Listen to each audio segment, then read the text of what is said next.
In this video, we will demonstrate the Pisiform Transverse adjustment. The Pisiform Transverse technique is used to correct for a contralateral relationship of rotation and lateral flexion.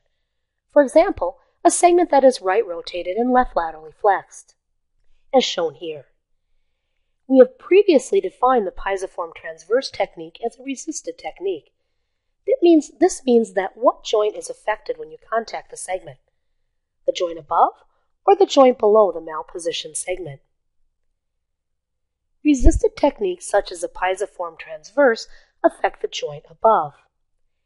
If T1 was right rotated and left laterally flexed as shown here, the traditional method would contact the right transverse process of the involved segment, T1 in this case, and thump a lump. However, since this is a resisted technique, we know that the joint above is primarily affected, in this case, C7-T1. We have evaluated the problem to be at T1, T2, so if we administer the adjustment in this way, we are not going to get the results that we want. What can we change so that we affect the T1, T2 articulation?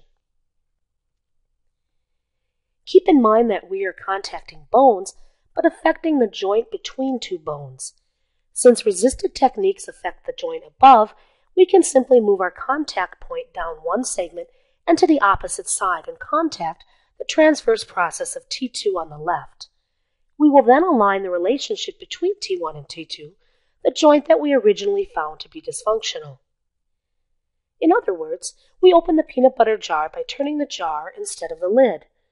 With the exact same result, we get to eat the peanut butter. When using the Pisiform Transverse technique for this subluxation, stand on the left side of the patient facing headward.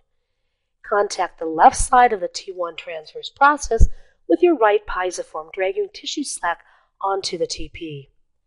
The arm is almost straight, and you will be leaning slightly headward to your contact.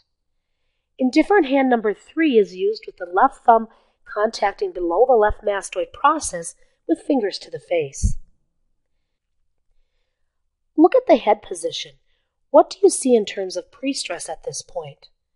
Remember, we're working on a right rotated and left laterally flexed segment. Is this pre-stress helping or hindering the lateral flexion component of the adjustment?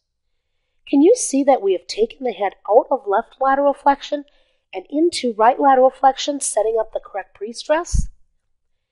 What has this head position done for the rotation component of the subluxation? Can you see that we have taken the head out of right rotation and into left rotation, also helping our adjustment? When we contact the opposite side segment below, we use the correct pre-stress and also affect the correct joint, making it much easier to obtain the results that you would like. The next video clip will show the entire sequence of events, ending with a straight arm body drop thrust with a posterior to anterior and slightly superior to inferior line of drive.